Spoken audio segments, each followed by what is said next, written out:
যিনি ক্রোধহীন,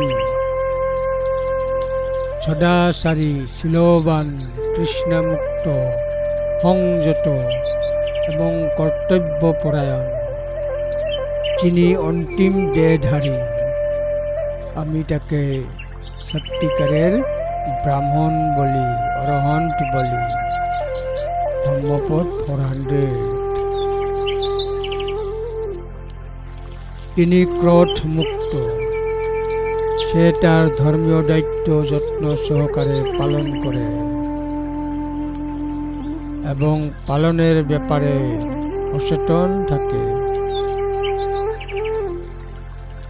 তিনি সদ্গুণে শৃঙ্খলাবদ্ধ, সে সংযত। এটি শেষ দেহ যা তিনি ধরে নেবেন, যেহেতু তিনি তার জন্মের চক্র শেষ করেছেন।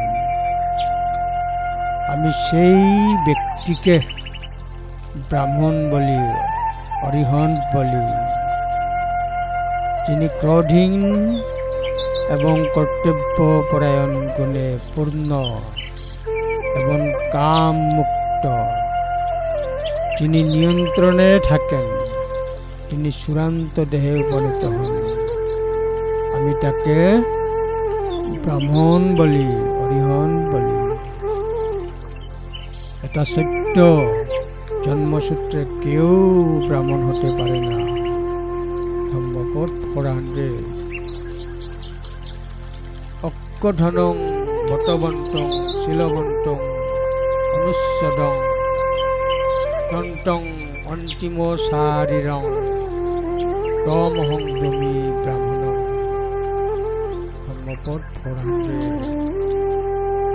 অক্কধনং বটবন্তং শিলবন্তং অনুচ্ছদং দন্তং অন্তিম শারীরং তমহং ব্রহ্মী ব্রাহ্মণং। ধম্মপদ 400।